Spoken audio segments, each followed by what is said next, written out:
it's a really, really special place. We pinch ourselves every time, we get to go back and experience it. It's pretty amazing. Ladies and gentlemen, welcome to a fun episode of The Whole Story. Jonathan and Robby here. I say fun because we talked with two golf course architects who said the best thing about designing golf courses, or the number one thing about designing golf courses, are making them fun. We talked with Jackson Kahn Tim Jackson, David Kahn. These guys grew up doing this thing. They got into it early in their careers, and now they are a company on the move. They're making some great courses. We talked about the Bad Little Nine, part of Scottsdale National out there, along with the other course, and it's one that all their courses are high up on our bucket list. Jonathan, what'd you think about and learn from our conversation with these guys about designing golf and now as a player, what you might look at? Well, I mean, in your head, you kind of think, is it just some guy, pulling puppet strings? And the thing I really appreciate about these guys is that they've spent the time literally moving dirt. The team aspect is really interesting too. And then it's sort of like golf. You can try to get technical, but golf really gets good whenever there's an ebb and a flow and a feel to it. And so it just seems like whenever they're designing a course, there's some technicalities, right? Like where does a sprinkler head go and stuff like that. But you'll hear in one of their stories of talking to the guy literally on the bulldozer, just sharing visions and ideas and words, and then they come back and all of a sudden it's just there. So one thing that I was always interested in that I'm excited to find out was true is how golf designers think about us as golfers playing that hole. So I hope you enjoy that as much as I did. And now, of course, we've got a par three course, which are usually my favorite. That I've got to figure out how to get out to my family again. I don't think I'm going to be able to go back this year, but maybe early next I'll get out there and play that most difficult par three. Yeah, I love the thing that Bob Parsons, who was asking these guys, like, what can I brag about this course, or what will be like the selling point that makes this different, not just another par three. They thought about it and they said this could be the most difficult par three in the world. Yeah. And one where you're walking away with a 20, you're still smiling, your buddies are laughing, you're like, I can't believe it took me this long to get up and down. And so we're excited to maybe get out there at some point. But all their properties, I mean, you go on Jackson Kahn Design website and you just look at all their design reel of the courses they've done, and it's like, I want to play there, I want to play there, I want to play there, and excited about the work that they have coming up too. So it was a fun interview. And if you're listening to this, it sounds like there's a little Easter egg on their website where you can go flag hunting, right? Capture a flag. So while you're listening to the podcast, go ahead and challenge yourself. Go to their website and play capture the flag. Good luck. It is not easy. So, so fun interview. Appreciate those guys jumping on one. Tim was out in California, so he was up bright and early to interview with us. So check those guys out. But can't do it without friends of the program, Bedrati, Zero Restriction, the folks at Summit Golf Brands. We are rocking some Bedrati polos today. They look good, both on and off the course. I wore one last night to a little graduation thing for my daughter. Had the sport coat over the polo. I feel like I looked all right. But no, very appreciative of those guys, Dan Drellinger and the team at those brands, at Summit Golf Brands, for working with us, throwing our logo on there like Jonathan's got on his Bedrati polo. But if you go to any of their websites and use the code BESTBALL20, they're kind enough to give you, the listener or viewer, a discount on all their great stuff. So if you're looking for rain gear that we have and did not use in Scotland because it was the most perfect weather ever, we highly recommend that stuff from Zero Restriction as well. Another partner, friend of the program, Lewis and the team at Western Birch. We talked about scattering our best ball tees all over. Jonathan, I was playing golf the other day at Spring Valley here in Columbia, and I get a text from another friend, says, "Hey, I just found a broken best ball tee on number 3. Are you here today?" And I was like, "Yes." Advertising is working. And it was off to the side of the tee box. I didn't leave it in the middle like a barbarian or anything, but so it's fun. Western Birch, you can get your logo on the tee and the cup of the tee. It's amazing. It's magic how they do that. Any color stripe patterns. Again, we had a friend that just ordered some that showed up within a week, custom tees. So highly recommend Western Birch. Check those guys out. Use Best Ball, and you'll get a little free gift with your order. But we hope you enjoy our conversation with Tim and David of Jackson Kahn Design. Learn a little bit more about golf course features and how to build, and what you should look for when playing golf, because they want it to be playable, and where you can have a lot of fun on the course. So y'all enjoy this one.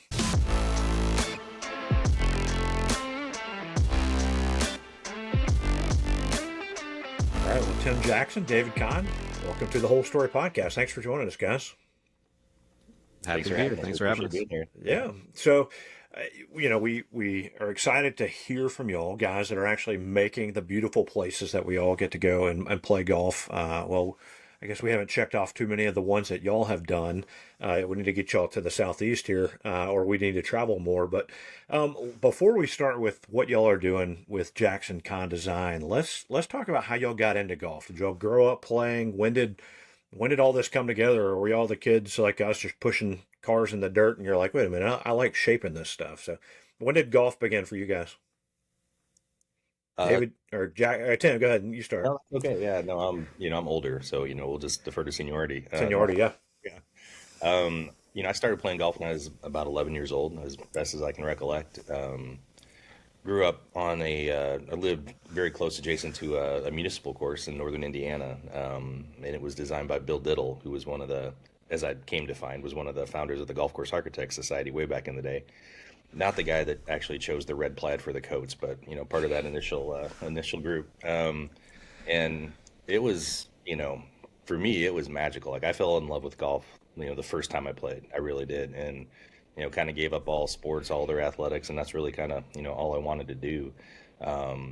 Still remember walking across the golf course as the sun's rising, and just all those times as a kid where no cares in the world and just going out and just enjoying this new love that I found. And for me that eventually led to working on a golf course, going to Purdue University, having great fortune and timing being there to build a golf course when Pete Dye was building one for the university, and then just sheer dumb luck and timing from that point forward. So yeah, Dumb luck and timing goes a long way, doesn't it? it goes a long way. Yeah. I started playing golf before my memory serves me. So around 18 months old, I had clubs in my hand and I was swinging. My grandfather kind of started me, taking me to the driving range and playing putt-putt. And all the adults in my life just kind of recognized from a very early age that I just seemed to have a natural knack for it. Not that I was the best player in the world, but I could swing a golf club and I got kind of hooked earlier than I ever remember. So golf's always been part of my life. I've always had kind of an artistic side to me as well. And at about the age of 7, that's when I realized very clearly in my own head, for reasons beyond me, that I wanted to design golf courses. I grew up playing competitive golf my whole life up into my freshman year in college at Auburn. And then I realized that, D1 golf was a full-time job, and I wasn't quite up to par with everyone else on a very, very good team. And I just realized that now's the time to kind of pivot and chase I don't know if it was a plan B, designing courses, and professional golf was plan A. It was probably the other way around. I'm a realist and knew that was a really far-fetched dream to play professionally. So I ended my freshman year. I transferred into landscape architecture, and pretty much the coach gave me an ultimatum: school or golf, and I chose school. So graduated with a master's of landscape architecture, and just everything with my life experience was guiding me and helping me, achieve my ultimate dream of designing courses, which again still had to rely on dumb luck and timing to really crack through that door, but just kind of a dream come true when that phone call from Tom Fazio's office came through in 2005 and kind of led me to where I am today. Okay, so how did an SEC guy and a Big Ten guy end up coming together to form Jackson Kahn? I mean, I know you said you worked for Fazio, and Tim, you had other experience as well. Like, what brought you guys together? When did y'all first meet? Yeah, so we both worked for Tom. When I graduated at Purdue, I sent out 10, I guess, resumes to architects. Either I had either knew their name or played their courses. Went on the Golf Course Architect Society, got the addresses, and got 9 rejections, and really a nasty one from one individual who's not alive today anymore, so I won't name his name. But you're just a lowly turf kid from Purdue. Why are you even thinking about going down this path? And then much like Dave, got an interview with Fazio, and to this day, I swear I got hired because I ordered a beer at dinner during my interview. And they're like, "Hey, he's one of us." So that was, again, just sheer dumb luck. But we both worked for Tom. We worked in the West Coast office. We worked in Scottsdale. And actually, the first time I met Dave, I had been in Mexico working on a project called Chileno Bay, and I came back, and Dave had taken over my desk. And I'm not a small individual, and I had my desk strategically closest to the refrigerator in the office, and I was a little miffed because now I was at the desk furthest away from the refrigerator in the office, and that's how we first met. But I remember actually seeing some of the sketches that Dave had done that he had put up kind of around that office space, and just being absolutely blown away by his artistic abilities, and and what he was able to do, which I think we were very proficient at golf course design and golf course construction, but we didn't have that art side in our office. Not a lot of us had that capability, and David really did, and just being so impressed with that. How we eventually formed Jackson Con Design when the recession hit in 2008. Either if you're kicked out of the nest or you choose to fly, it was an opportunity for us. Tom, he had to reduce the size of the company by 80%. And he was great. Tom's an amazing individual. There's a lot of big egos in our industry, and Tom is not one of those guys. And so it I know it hurt him to have to do that, but for us it was an opportunity. And there was a lot of people in the industry that really wanted to help us and see us succeed once we started Jackson Con, and we're so grateful for that. We wouldn't be here without their help and support. But yeah, so we just, we met at Fazio, and then we were provided the opportunity to start Jackson Con in 2009. I like the way you phrase that. We were provided the opportunity. Yeah. I'm assuming whenever you called your wives, you're like, it didn't sound much like an opportunity, but hey, let's run with it, right? Yeah, no, for sure. I mean, that's always, you feel like you get the rug pulled out from underneath you a little bit. And I'm sure we both had doubts, how do we continue in this industry? But we knew, we had the experience. We knew what we were doing. We didn't know the business side of golf course architecture, and we've kind of, had to figure that out along the way as we've gone, and to varying degrees of success. But we knew we had a passion for it, and we knew that we got along really well. We complemented each other very strongly with our skill sets, and yeah, we've just been really lucky to make a go of it. So for anybody, 'cause I've always been intrigued. My uncle, for example, worked with a company that built roads, right? And he offered me a job one time, but his job was you're going to dig ditches for like 2 years, and then maybe someday you'll get a chance to like do something actually. So in the golf course architectural world, is it as glamorous as it sounds, or is it initially you're like, hey, we're putting in sprinkler heads here, here, here, and here. Go start digging holes. There's not. I mean, like most jobs, I think it's behind the curtains, not always as glamorous as social media makes it sound. Um, that being said, it's there's not many more fun jobs out there, in our opinion. Um, but I learned in the ditches. Tim learned in the construction side of things, and so when I was coming out of school and wanted to get a job, and sent my resumes around to all the architects in the country, they all said the same thing: you need construction experience. And I'm like, why do I need construction experience? I want to design courses, right? And I was naive, and I didn't realize the importance of understanding how to build a course correctly, whether you're just watching somebody or physically doing it. And of course, you learn better by doing. As a fresh face right out of college, I didn't want to go, dig ditches in the dirt. Felt like it was kind of a waste of all my schooling. But looking back, it was necessary. So I did that for a year before I really had to just I can't do this. I'm not built for manual labor day in, day out.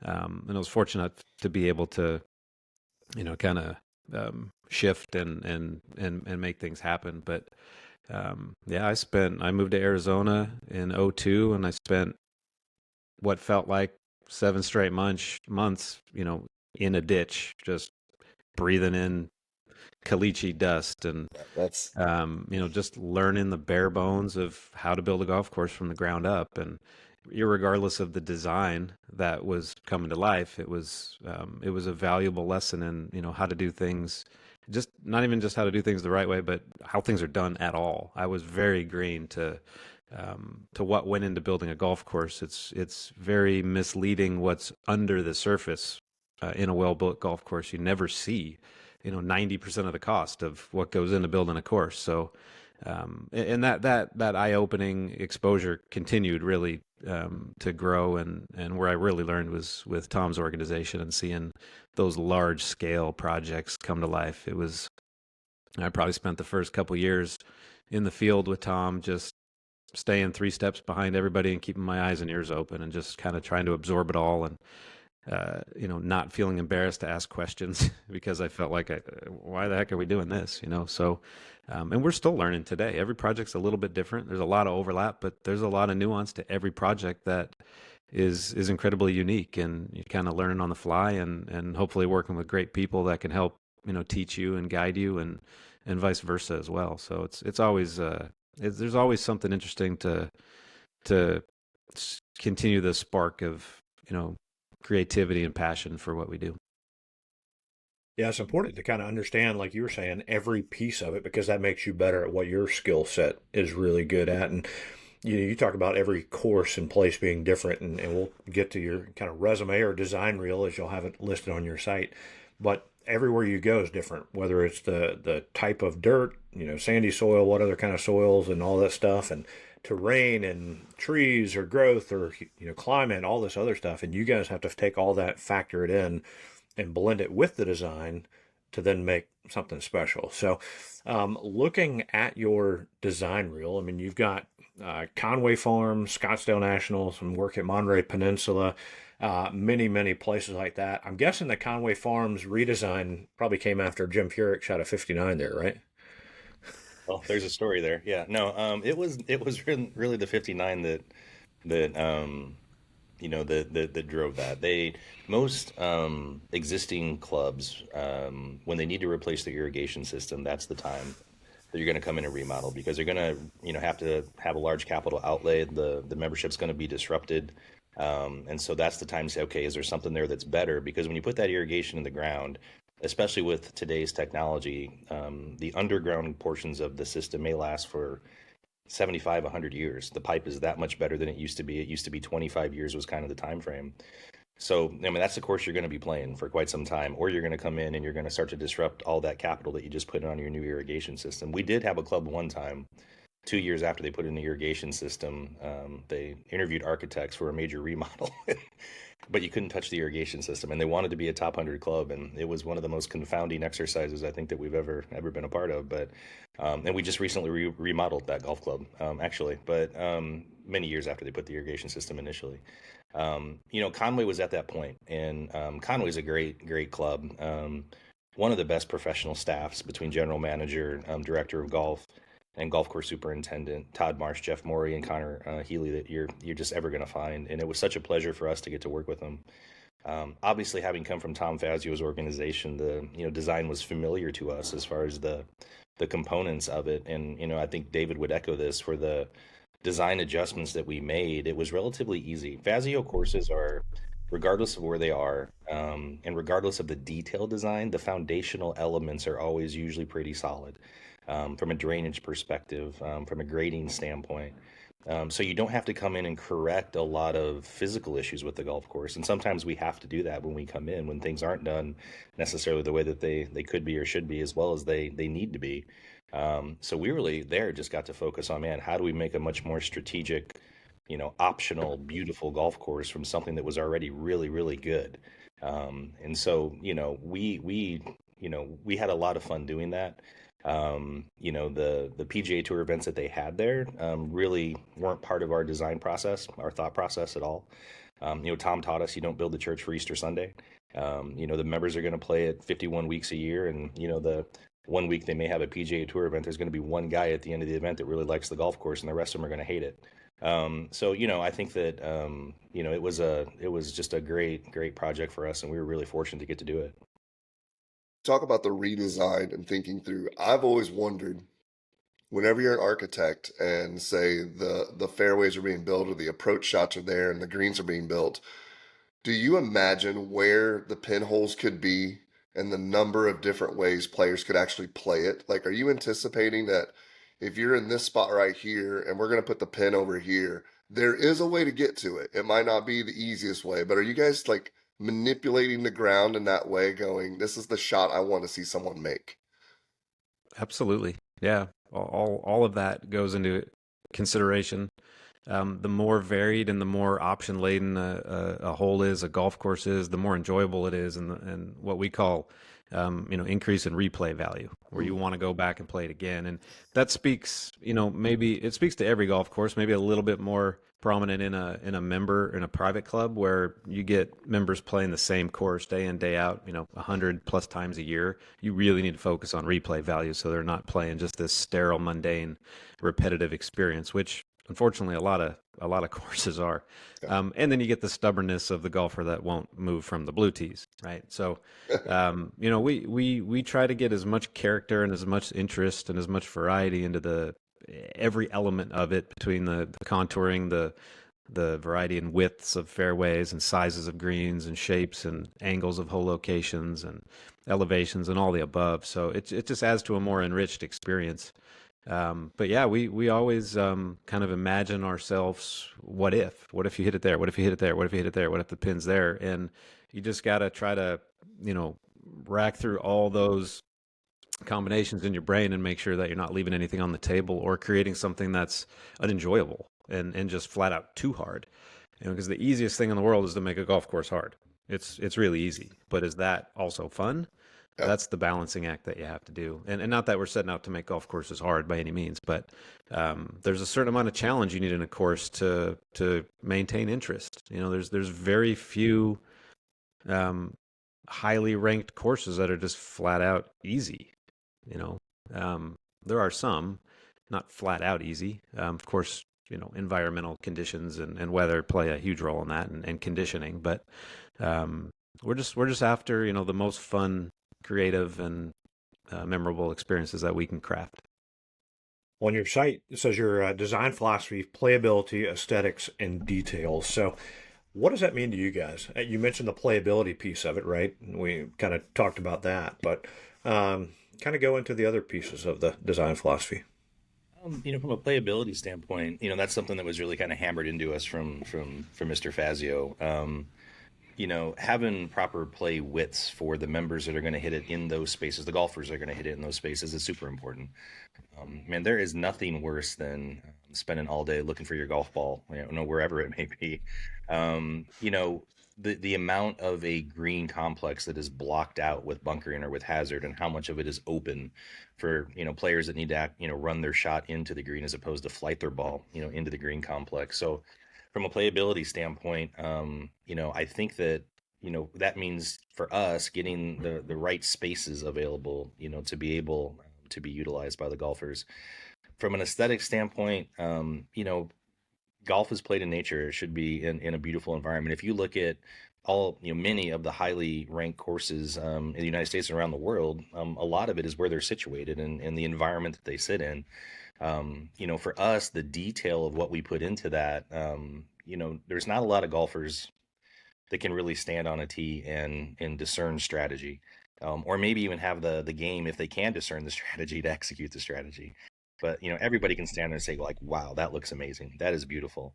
And frankly, we took that from our experience with Tom as well. We got to learn from some just amazing people. Kevin Sutherland, who Dave and I spent a lot of time with, one of our senior designers in the West Coast office, worked for Wadsworth for 15 years, a golf course builder. And then he came to work for Mr. Fazio, and he was there, I think, for about 10 or 15 years when we got there approximately. And Kevin was just such a font of information. He had so much experience, and as Dave mentioned, we had to learn how to build a golf course before we were allowed to design the golf course. And there's a lot of architects, believe it or not, that have no idea how a golf course is constructed. They really don't. They can't look in a trench and understand if a pipe is in the trench properly the way it's supposed to be. They don't necessarily understand how to move dirt and how to move dirt efficiently. And we got exposed to all of that. And Kevin he was a great teacher. The lessons were not always easily learned, but they were learned at some point in time. And he's a great friend. I mean, and to both of us. And we were just really, really lucky. So, playability wise, making sure that the spaces are there, for the people to play golf from a beauty standpoint, imparting all the details that everyone has just an amazing experience.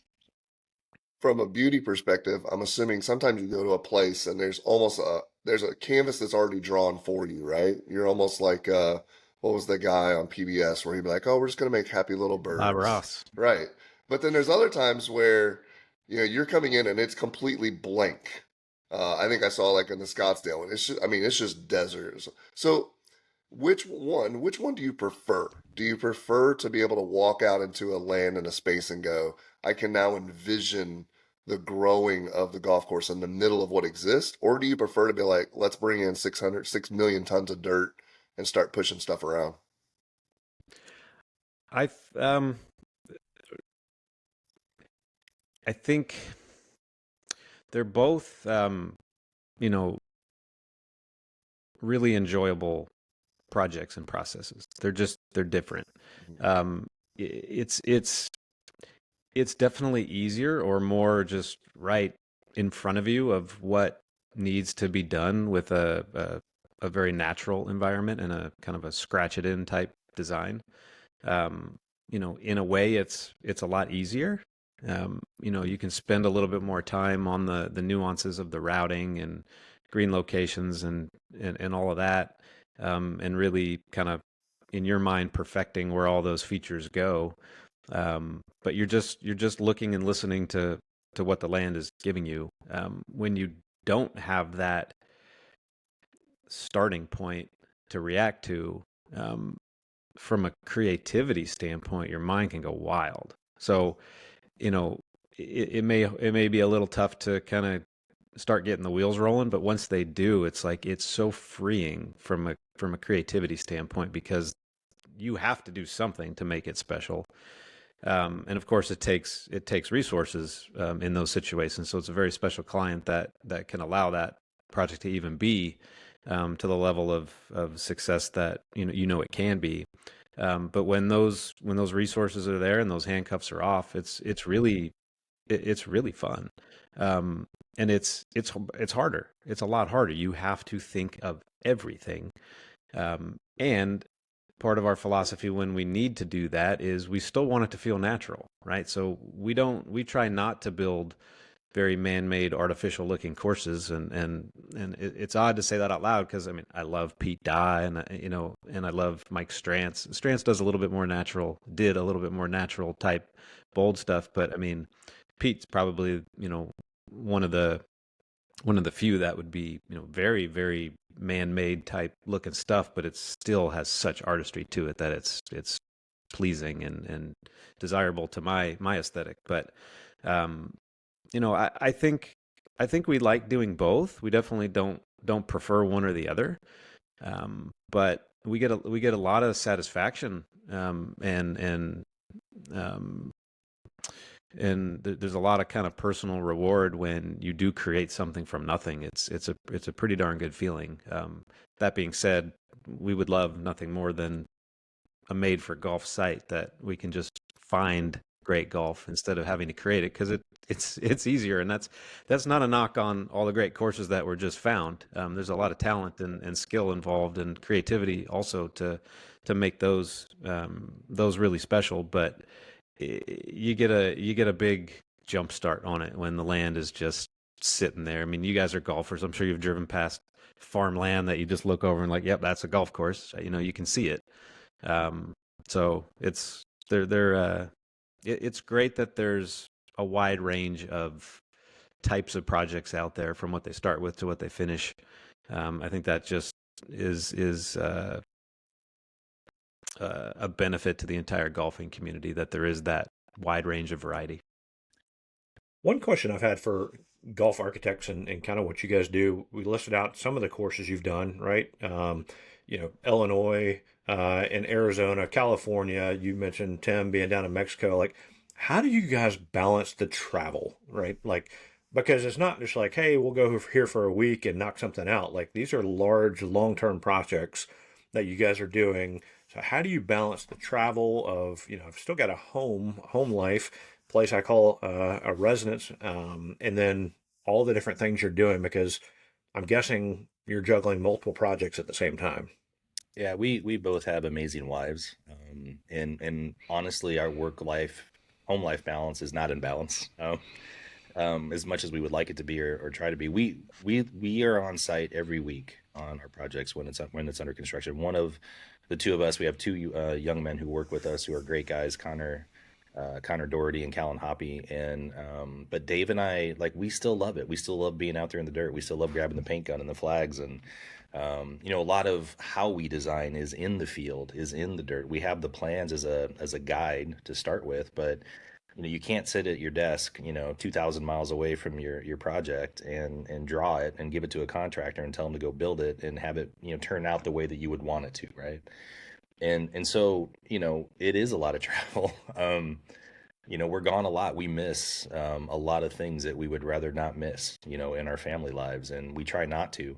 And we're fortunate, we can control our schedules to a certain extent, and we talk to each other and see who has going on what within the family life during a particular time frame, and cover for each other when we can, and the guys help us out as well with that when they can, and but it is very much not a balance, unfortunately. But the flip side of that is that we get to do what we absolutely love for a living, and our wives know that, and I think that they know the joy that brings to us, and allowing us to do that. So we both way outkicked our coverages when we got married, and we're so fortunate that they're so supportive of what we do. Well, that makes four of us then, because Jonathan and I are in the same boat. So we outkicked our coverage as well. When- Whenever you look at like historical, well, first of all, I got to go back to something. Is there really a red checker jacket for the Historical Society of Golf Architects? Is that like If the it was green red jacket? checkered, that it'd probably be better than what it is. No, I'm just David and I have been approached a couple times about joining the society, and I just told him, listen, fat guys don't look good in red plaid boys, so I don't think it's for us. So Dave's not, it look good on him maybe, but not me. So Does your jacket have to stay at the clubhouse, or do you get to take it home? I mean, is it they wear them quite prominently wherever they wherever they go. really? And listen, it's I'm sure it's a great organization with some great people in it, and it's just it's kind of tongue in cheek, obviously talking about it in this Right. way, but they do have some you can see them from a mile away. So yeah. That's fantastic. Well, then talking about the history of it all, are there architects that you think, whenever you see a piece of land and you begin to think through, this is how this architect would build it. This is how I could see, Strantz, this is how he would design it. And do you pull inspiration from those moments of, this is a course that we've seen before. We love that layout. How can we honor that in this particular space? That's a good question. I don't know. Yeah. What do you think, Dave? I mean, I've never really thought about that. I think subconsciously it must happen. Sure. But I don't think it's on the forefront of our brain. It never comes up in audible conversation that we're trying to emulate something. There are times when we do shape something and we comment like, "Oh man, look at that horizon line is really strancy. It just kind of happened," Mm, and we recognize it, but we didn't necessarily set out to do it. yeah. So I think that happens more than setting out to emulate or embody another architect's style. But you know, we are who we are through our life experiences and what attracts to our eye, and so that's definitely baked in. Um, I know personally I have a lot of strength and Pete Dye, um, just in my brain, and obviously time with Tom that's so baked in there that there's definitely elements that always keep coming up for sure. But we try hard to stay fresh and stay creative and bring our own twist to things, and we always strive for doing something that we haven't done before. Mm. And sometimes you try that a little bit and explore in the dirt, and you're like, okay, we've gone too far. Let's just go back to something that we know is gonna work, not necessarily to be safe, but you always, when you're trying to push for something that either hasn't been done or is a little bit outside the box, they all don't hit. But when they do, it's extra special. So um, yeah, we're not architects that um, strive for doing restorations or try to, hey, we're going to design this course in the style of architect X, Y, or Z. We really try to be our own guys, but it's clearly influenced by all of our past experience. That you just mentioned something I want to touch on or ask more about. Are there moments where you're in the middle of the build and you go, this hole's not going to work. We've got to start all over. Like we've got to completely rethink how we're doing it and just like scrap the dirt, move it all over, start from scratch? Yeah, I mean, it not to the point. We try not to do that like once grass is down, right? It's just, Sure. but there are times like, for example, Scottsdale National, the other course, hole number 17, we completely reshaped that green complex 5 different ways in 5 different locations. Wow. It just wasn't ever feeling right, and that's the tricky part about what we do. I guess maybe because we're not that great, but sometimes you don't have a really clear vision, and what gets shaped just either didn't get, something got lost in translation, or it shaped exactly what you describe and it just didn't work for whatever reason. And you kind of just got to go, all right, well, what if? All right, well, let's go try that, see if that works. And your eyes and your body just know it when you see it, even though you can't necessarily explain why it feels right. Mm. There's just something inside you that clicks. You're like, this is it. I can't pick this apart anymore. I can't find any holes in it. So you just know, in your gut that it's right. And that it seems like every project seems to have one or two of those areas, whether it's just a bunkering setup or a greens complex. It just, some are just a little bit harder than others, and other times what you see in the first 5 seconds of looking at it or thinking of it is what you end up building, because it just, you just had a clearer vision. Um, but that's the fun part, and that's why we spend so much time in the field, so we can make those adjustments in the flow of construction, where we're not wasting dollars by undoing and ripping out drainage pipe and irrigation and turf. We need to be there in the moment so we can keep playing, playing in during the appropriate phase to not really impact schedule or budget. Yeah, and it's not just us. I mean, we get to work with such talented people in the field. The guys on the bulldozers. One guy in particular, Joe Vivo.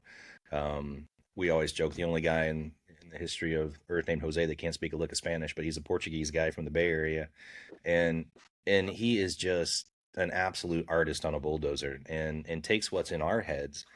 And we were up in Minnesota. We have a project going on right now outside of Minneapolis, and Joe was working on a green complex. We were all working on a green complex, and David and Joe had created something that was really really cool, really really cool. But like Dave said, like it wasn't quite there. And it's with respect to how the bunkering was working with the green complex, and we always talk a lot about the lines that we're creating, the lines of golf and how they flow together. When we're talking to Joe, for instance, I mean, many times we're using, words, thoughts, ideas that have nothing to do with golf, but just trying to express how the lines need to work together. And so we went away, and Joe was working on it, and we came back, and it's a dog leg came around the corner, and we both were just like, full stop, like that is so much better than what we had even thought for what he did. And so to get to work with people like that, because it's always a team environment, an owner, a builder, an architect. If it's not a team environment, it's not a very fun project, to be quite honest. But we've had a couple of those, unfortunately. But when it's all working together, man, it is so much fun. I mean, we're out there sometimes, and we still, I mean, pinch ourselves, like we get to do this every day for a living. This is what we get to go do. And we're so blessed in that regard. I mean, when we wake, I woke up this morning early here on the West Coast, and I was excited because there was some stuff I was working on before we got on the call, and I just like couldn't wait to wake up because I had a thought in the middle of the night. It's like, man, I got to go sketch that out and see what that looks like. We get to do that every day. It's such a blessing. That's so cool. Well, Dave, you mentioned Scottsdale, and that was one thing I was going to ask you about, the Bad Little Nine. Like, how did that come about? That's one of those, basically all of the courses in your design reel that you guys have touched and done work on and or built or on our bucket list. But that one stands out once we first heard about it, the Bad Little Nine. Tell us about that. Yeah, so when we were first starting to work with Bob Parsons, we renovated a couple holes on the original course, Golf Club Scottsdale, that he purchased and then rebranded to Scottsdale National, which is now called the Mineshaft course. When we were initially pitching plans for that course, we had rerouted that entire thing on paper and carved out an area on the hillside for a 9-hole par 3 course. So that was kind of like the first pitch to Bob that his property could have a par 3 course experience. And he loved it. Didn't necessarily like it in the area that we told him about, but throughout that process, he acquired a lot more land, and which eventually became the space for the other course and the Bad Little Nine. So, when it got time to really designing and explaining to Bob what that experience was going to be, he asked us a question that nobody else had asked us before, and it was, I know you guys are going to build a great par 3 course, but what am I going to brag about? And, what is going to be special about it, essentially? And while we typically kind of, we think that we, work through that mentally in our own process, we've never really been forced to think about it and explain that to somebody. So it was a great opportunity for us to kind of learn and even adjust how we do what we do in the design process, and it made it better. And so we said, listen, Bob, we've never been asked that before. It's a great question. Let us think about it for the day, and we'll get back to you tonight.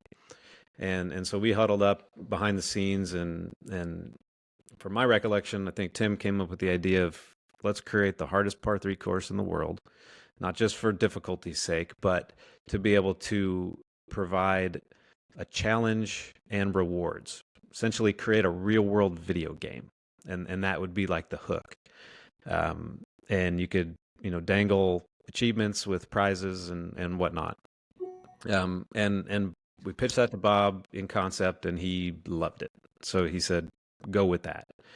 And then it was really up to us. So, okay, well, what is that? What is that Now physical you have to deliver. manifestation of that very broad concept, right?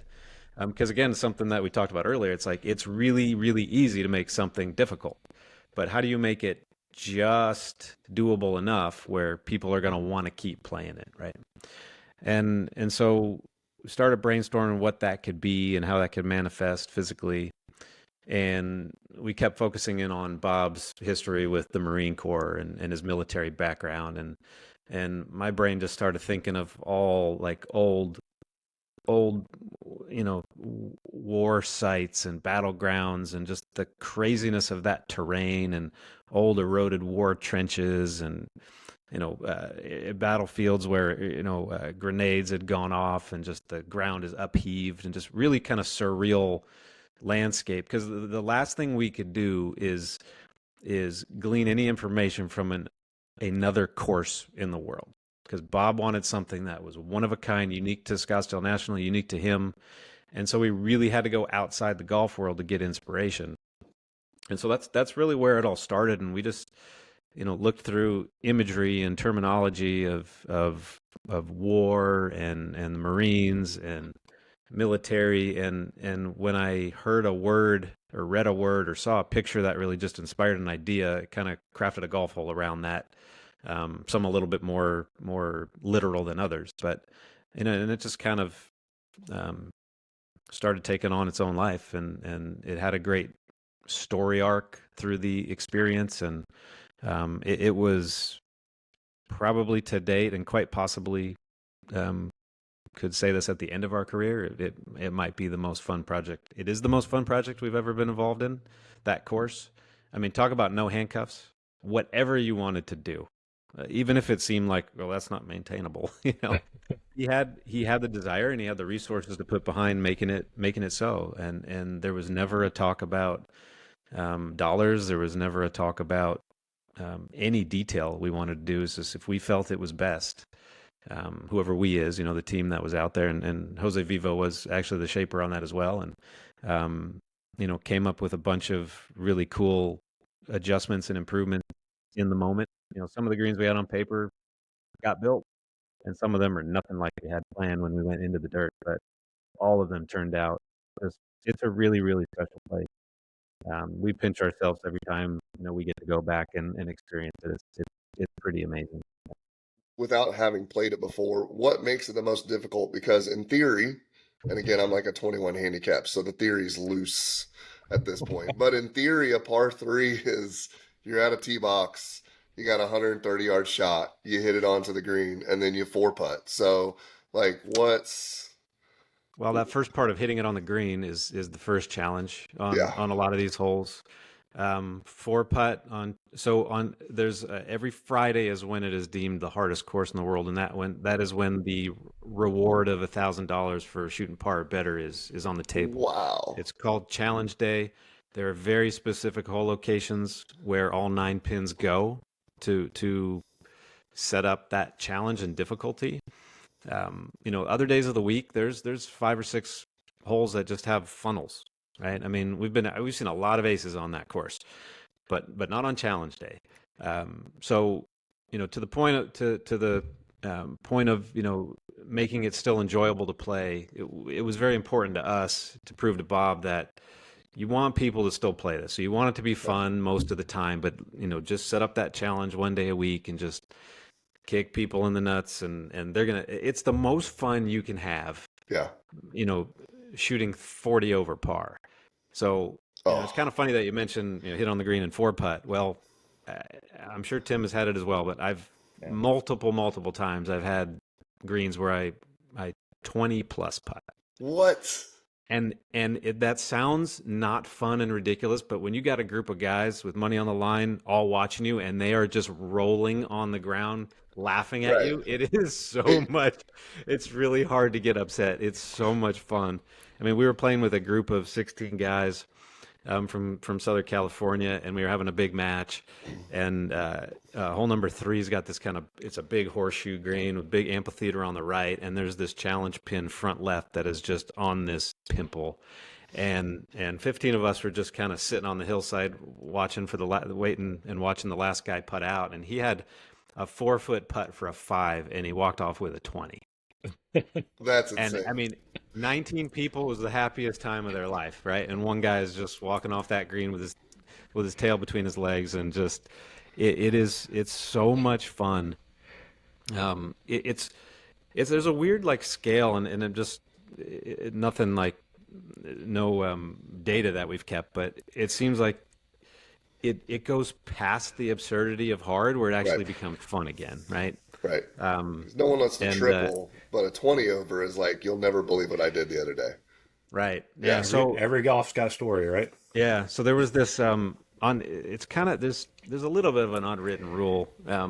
If you do, and it's only been done once, but if you do shoot par or better on Challenge Day, you just keep it to yourself, And one day I was out there and I playing, and I saw, right after I played, I saw Bob, and I was kind of just making a joke to him, but he didn't know this at the time. I'm like, "Hey Bob, I just want to let you know, I just played the Battle on 9. I made all 3s and 2 2s." And his eyes lit up, and he's like, kind of like, "Why are you telling me this?" Like, and I'm like, no, don't worry. I made 8 3s and a 22. Par was safe. That's awesome. I gotta go. Yeah, we gotta go visit my family. Like my seriously, we got to figure out how to get on there on Challenge Day, or just in general. That'd be fun. We know a guy.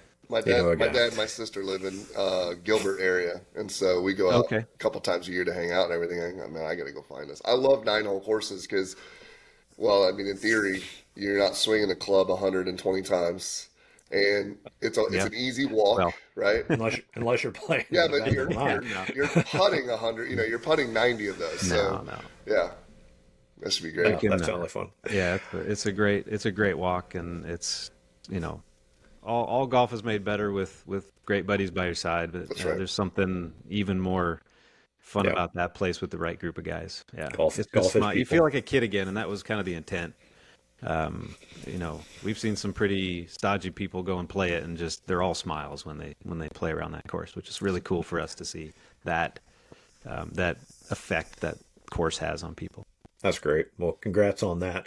I know Fazio has had a huge impact on you guys, and we asked a little bit about historical architects. Who are some of the contemporaries, folks that are doing it today, like you guys, that y'all respect, that you like their work, folks that people should look out for? Oh, there's a lot of guys who are doing some, some pretty amazing stuff. I would say, and I know Dave's probably he's thinking the same name. A gentleman that we work with at Fazio, Scott Hoffman. Scott is so extraordinarily talented.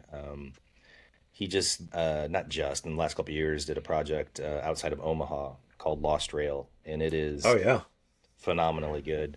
And he's got a couple more in the pipeline. Scott's a great friend of ours. He was with us for a while, kind of between Fazio and kind of doing his own thing, and have a ton of respect for Scott and how good he is at what he does. Just does incredible stuff. I think I have an affinity for a lot of what Court Crenshaw puts out. David Kidd's done some amazing work. Obviously Gil Hands. The cream tends to rise to the top in golf course architecture, and there's always eras of golf course design. And we're in an era right now of a lot of really, really good golf being constructed and designed, I think. The interesting part of that is that a lot of it kind of tends to look similar. There's a lot of that kind of scratched in natural sandy site, which is great golf, which is really, really cool. But it's just interesting that a lot of what has been built in the last, 20 years, and considered to be really good all looks really similar to a large extent.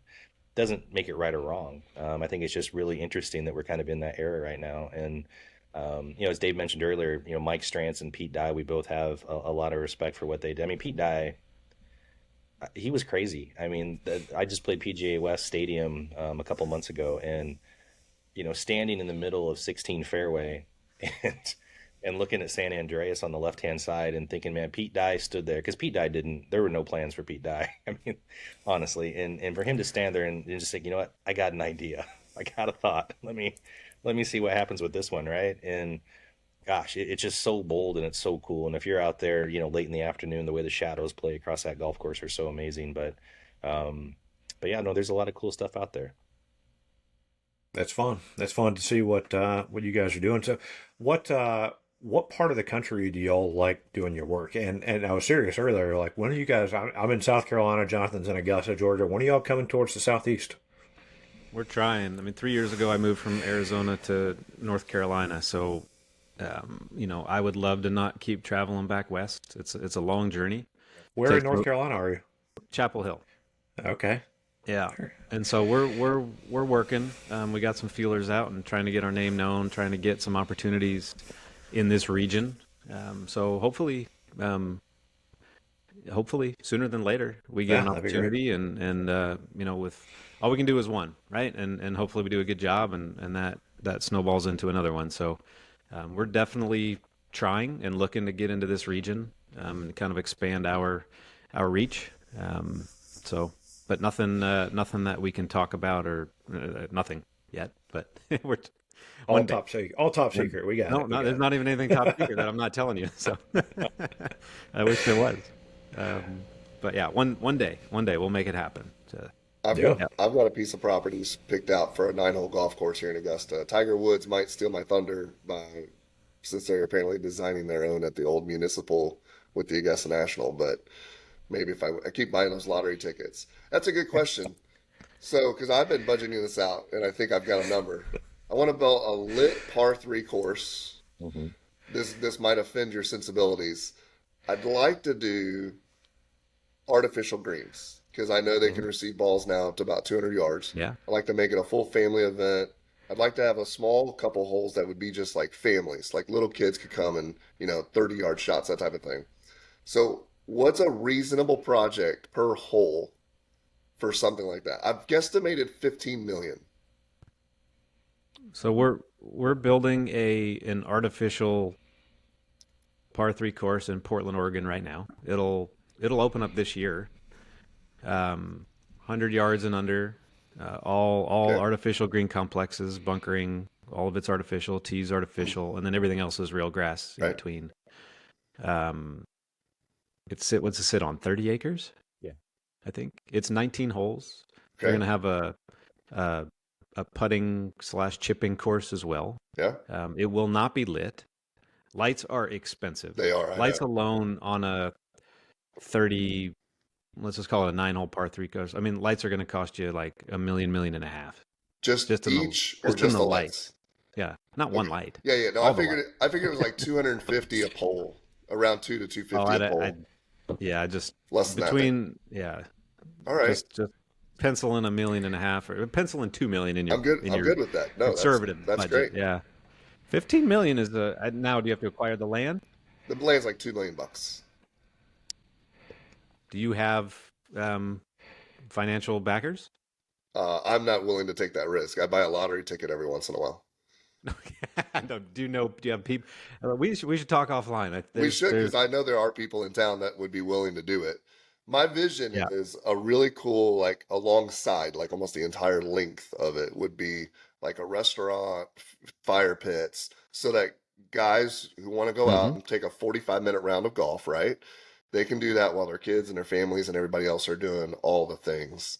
Um, Absolutely, yeah. and turn it into and then I'd also want a replica number 4 of the National. We don't do replicas. And we're out. Well, no, Yeah. no. They broke up. We'll talk about it. I'll talk about Can you hear offline us? why. I'll talk offline No. why. No, please, no, please. That takes out your 100 yards and less there too, Why can't you Jonathan. say that online? Oh, I can say it online. My vision would be that it would be you pay $100, you get 3 Okay. shots. If you get a hole in one, you win $100,000, and Okay. 50 of that goes to a charity of your choice, and you get to keep 50.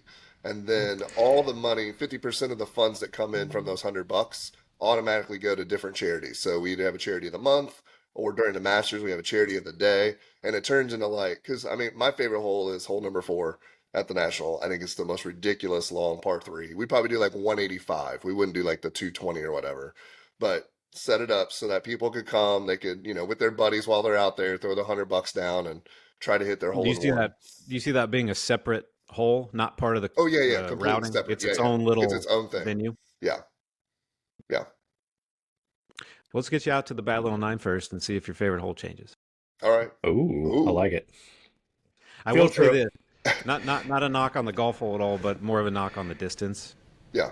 The shorter shots are way more fun for people. Well, no, I understand that. No, the rest of the course would be very short, like you talked about. But this one would be, Yeah. again, we're in Augusta, so I always envision like the weekend of Masters. You just have people lined up handing you $100 bills, and we You support would, massive yeah. amounts of opportunities for nonprofits. That's my thing about that. So, I love the idea. Yeah. Yeah. We need to talk. ooh, Sounds like field trip to Arizona and Portland though. So And Augusta. and Augusta. All right, sounds Right. good. Well, let's talk about you guys and your playing. One question we ask all our guests is to tell us the story, because we love golf stories, of your most memorable golf shot. Mm. Oof. That's hard to pick one. You guys are really good then. Holy cow. I've got 3 in my whole life. Most So. memorable. I was going the opposite direction with that one. I'll start. I'm just. This is just what has popped into my head, and so maybe that has some conscious meaning of it's the most memorable. I don't know, but it's the one that came first into my head. I was playing in Arizona with a buddy, and we were playing on a par 3 course in Phoenix, and we kind of snaked our way into playing again for free. We kind of talked to weasel our way in, and they're like, all right, that's fine. You can play again, but like we're shutting down. We're pulling all the flags. I'm like, that's fine. Whatever. We're just out having fun at sunset. And we get to like the 5th hole. It's like 130 some yards. Again, there's no flags in the greens. We have no idea where the pin is. I mean, we did play it, but we're we're not focused, so we have no idea. But I hit the shot and it rolls a couple times and it just disappears. So, making an ace without a flag in the green was pretty damn cool. Yeah. That's awesome. Yeah, I'll preface mine by saying the fact that I got the shot airborne was my success. Again, I'm from a small town in Indiana. I'm a yokel. I live in Southern California now. And the first time I went to play Bel Air Country Club, I show up in shorts. There are several clubs in the United States of America you don't show up in shorts in, and Bel Air is one of those, unbeknownst to me. Were they jorts So, or were they real shorts? No, they were real shorts. All right, I didn't know how Indiana we were because I'm from Illinois. No, So that's okay. No, yeah. I appreciate that. Listen, you gotta ask. So I'm walking through the men's locker room, and James Garner stops me and he says, "Son, you need to cover those up." And I have no idea what he's talking about. And I look at him with a blank stare, and he says, "Your legs." He goes, "You can't wear shorts here, son." And you just feel like this big, right? So now I got to get to the pro shop and get there with seeing as few people as I can. Buy a pair of $200 pants that don't fit, and now go to the first tee and try to swing the golf club. And if you play Bel Air Country Club, the men, well, what used to be the men's grill, it's the grill now. Basically backs right up to the first tee and the 10th tee at Bel Air, and there are people watching all the time. Drawing that club back and hoping, praying that I was going to hit it somewhere in the right cardinal direction that I was going, was a goal. And I did, and I got it down the fairway. And I could not have been more relieved to be 100 yards from that clubhouse when I was walking down the hill and actually out on the golf course. But that is one of my most memorable shots. Yeah.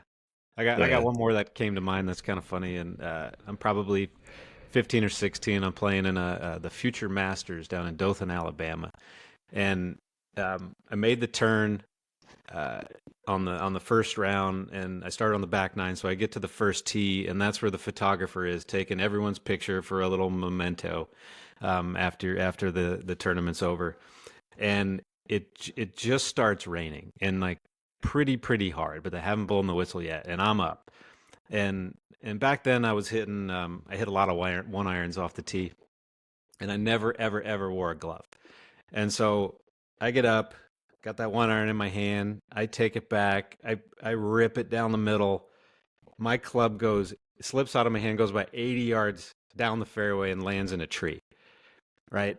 And there's a big crowd around here, and it's like you just hear a gasp. I hit the shot good. It wasn't, but like everyone's like, "Oh!" And I find out after the round, we get handed the picture. The photographer got a picture of me posing with just no club in my hand, and it's just like I'm super focused, and I just got no club in there, and it's one of the most iconic pictures. I have lost that picture over the years, but I wish I had it. But that was a pretty memorable moment. The club's not in the background of the photo. No, like, it's nowhere to airborne. be seen, and I'm not like, I don't have a weird look on my face. I look like I'm posing normally after a golf shot, just with no club. It's like, what's going on? Man, very nice. It's like somebody photoshopped that thing and took the club out. Totally. Yeah, That's hilarious. Well, another thing we like to do to wrap up is what we call the quick nine. So we'll just a little back and forth here. What is the favorite course that you've played? I mean, for me, every time I get on the bad little nine, the first tee, I'm not disappointed. Really? yeah.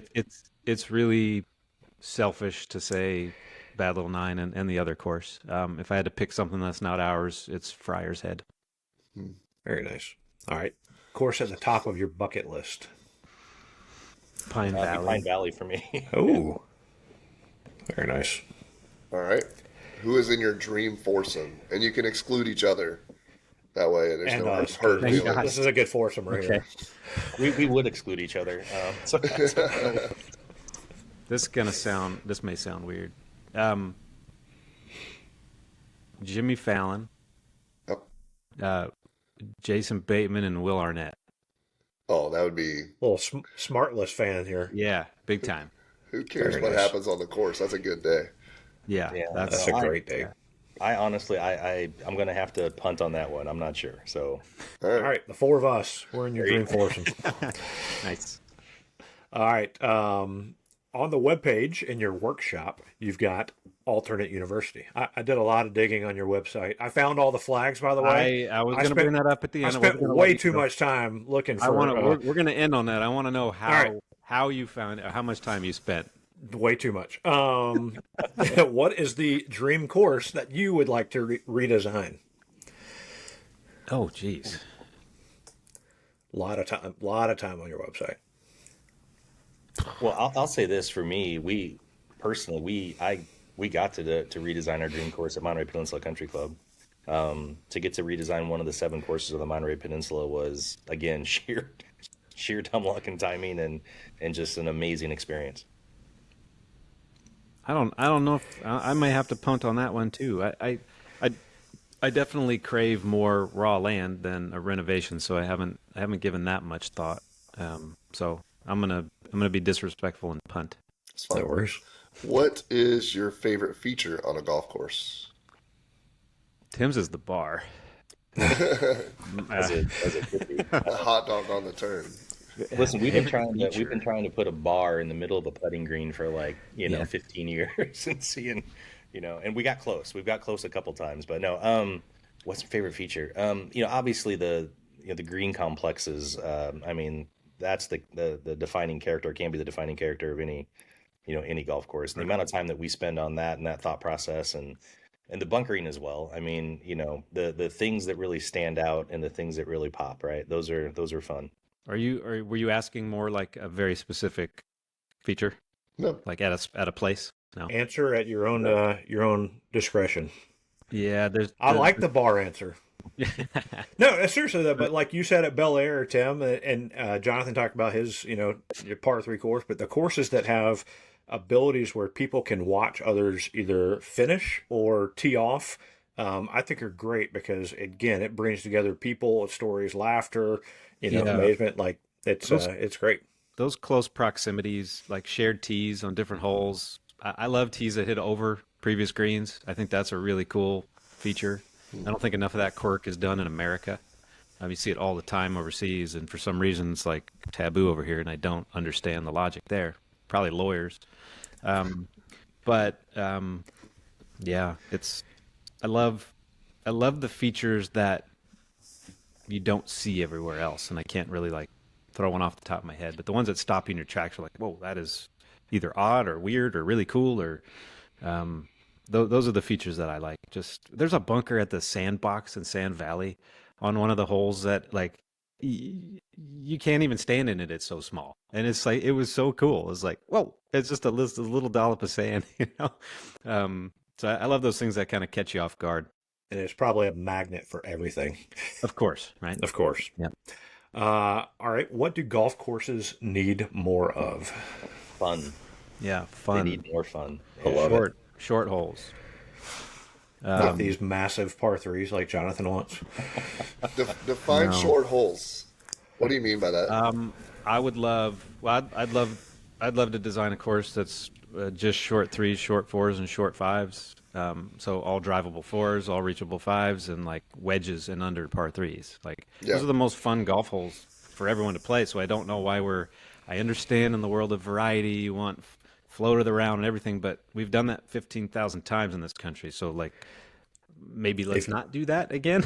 if you do that, space out the tee times, like what a great day, right? Yeah, I think 18 drivable fours would be such an incredible experience when done correctly. Well, Um, the nice part is that if you're bad at golf like I am, it still makes it a fun day because a drivable par four, say 350 or something like that, where you've got an option if you're a really good golfer, also puts me, with an iron and an iron, I can probably still get to the green in two just the same. but that's the thing. You need it designed correctly, and your ego needs to get out of your way. So you're playing a tee that is at your driver distance. I You don't should use a also be driver. able to That's the reach. problem. You can't hit a driver? Well, get No, up to the forward tee then. I don't know. I can't help you anymore. I know. Uh, we're I tr- know. we're trying to get him hit a driver. I've It's had coming. I've had 4 lessons. You There's just lots of problems with my golf game. So okay. Well, fair enough. As long as you can admit it, that's the first step, yeah, right? That's the first. took 10 years to admit it. So all right, Tim, what do you think golf courses need more? Oh, you already said fun. Yeah, yeah. Sorry. All right. This is my Yeah, favorite no question. worries. Favorite snack on the golf course? You cut out there. Oh, sorry. Oh, What's your no worries. Oh Yeah, no. no, Jonathan cut out. Oh, John's I can hear. I can Yeah. see his mouth moving, but he's not. Yeah. All right, Jonathan, ask that one again. What's your favorite snack on the golf course? an IPA. Liquid nourishment. Yeah. I love it. Favorite snack. I got a bad stomach, so I'm not really snacking on the course. So water. Water. Boo. Or water breather. I'm still fun on the course, I promise. Favorite golf course logo. Ooh. Ooh. I love Pasatiempo is really cool. Yeah. I think the new logo that MPCC created is pretty awesome. Man, there's so many good ones. Yeah, I'm trying to think like which club I have the most shirts of in the closet. Probably is a good indicator. But MPCC did something pretty special with how they developed their logo, pulling it from one of the original Spanish maps of the Monterey coastline from the 1700s. It's pretty cool. Good answers. All right. Last question. What's next for Jackson Kahn Design? Well, not metaphorically, but literally, we have a number of projects in the pipeline that we're super excited about. And we're working in Minnesota right now, just outside of Minneapolis at Wayzata Country Club, and it's turning out really cool and just a fun group of people to work with at that club that we've got to meet and go through this process with, and we're really enjoying that. We've walked some new land in the Western U.S. here recently that is probably the best piece of natural ground that we've ever seen for golf, or that we would have had the opportunity to work on. We're going to do a project outside of Las Vegas. It's going to start in July. Actually, an existing golf course that some gentlemen purchased and are going to take it private and redevelop it, and that'll be an interesting project. And I think a lot of fun too. So we're busy. We're very blessed with the amount of work that we have and the projects that we have, and so from that aspect, we got a lot of stuff to put our name on and be a part of here coming up shortly. So Yeah. We've had a good fortune, some great clients, some great projects, some great opportunities. Most of them have been high-end private. Some of them have been higher-end personal. And so, the flip side is not a lot of people have seen our work. And so our hope is in the future to get a little bit more public exposure and either resort or public venues that people can actually come and see what we're all about. So that's our long-term goal. Yeah. No, it's we think what you guys are doing is great. Again, all the courses y'all have done are high up on our bucket list. But it's fun chatting with you guys, just hearing the process, hearing what y'all are all about. And I love the thought. And maybe I'll ask this one final bonus quick nine question that Bob Parsons gave you guys is like what makes him like be able to brag to his friends or brag to everybody about Jackson Kahn? So what do you guys brag about when you say, hey, you guys should come hire us to either redesign or build you a golf course? yeah, we're actually, David and I are both pretty non-self promoters by nature. So, and that We'll do it for you then. we appreciate that. Yeah, no, we well, to Bob's point, we try not to design like others. We really try to do original work as much as we can. Like Dave said, we're not the restoration guys, and the guys that do that, it's all good. But man, we just love being as creative as we can, creating as much fun golf as we can. We both can relatively control where our golf ball goes, and to create opportunities for shots that are very memorable. There's nothing better in golf than watching your ball slowly get closer to the hole, right? So, creating, the type of golf that really promotes such a fun atmosphere is something that we really, really strive to do. And we've been fortunate to be taught how to do that, and we've been fortunate to execute projects that promote that. So, Yeah. we We don't others. look at it as bragging, but when we're pitching ourselves, I guess, to a potential client, we express that we're very competent at what we do. We're passionate for what we do. We give it our all. We're committed, and we know how to direct. We know how to build correctly. We know how the builder should build correctly. We know how to stay on budget, on schedule. So those are the things that we really brag about, more so than look at us. We're the best designers in the world, even though we feel that inside at times. We're very comfortable in our own skin, and we're confident in what we do, but we're not cocky about it, and we know our place, and we know it takes more than just us to make a project successful. So Thanks, Joe, as nice. well. yeah. Yes. So Absolutely. I gotta hear about your capture the flag adventure. First of Yeah. all, how long did it take from start to finish? I took a couple breaks. Monterey Peninsula was the hardest, or Monterey was the hardest to find. Did you find naturally or use any sort of aids? Well, I got clued in when I found, I don't know which one it was, but like I'm not gonna tell where, but Yeah. I figured out on one of them. What you Uh, were even looking for? yeah, and Yeah. then that kind of clued me into I need to start looking at other spot, and it took way too long. But no, I recommend everybody check I out would Jackson Kahn appreciate that. Design. Great website. But like besides the things that you guys have done, yeah, there's some fun. A little capture the flag game, looking for some of the flags. But you've got sketches. You've got a community that y'all are building with people that are designing alternate holes or learning how to sketch or doing some. I think you called it ping pong kind of sketches, collaboration type stuff. So Hmm. y'all are building a community, and I think giving back in great ways to others that maybe want to have a future in doing stuff like you guys do. So, well Yeah. done on that. Well, I appreciate you spending time on there and the plug. I I felt like I always kind of, wanted that helping hand when I was growing up, trying to get into the business. And so anytime anyone younger kind of asks, how do I get into the business? Or do you have any suggestions? Or can you help out in any way? Just kind of, I'm always willing to help because I was there once and um, too many, even like Tim says, we don't want to be the guys giving nasty letters to kids saying, what the heck are you trying to chase this dream for? We want to embrace that and help them on their journey too. I love it. Well, So it's been great to chat with you guys. So, Tim, Dave, thanks for joining us on this episode of the Whole Story Podcast.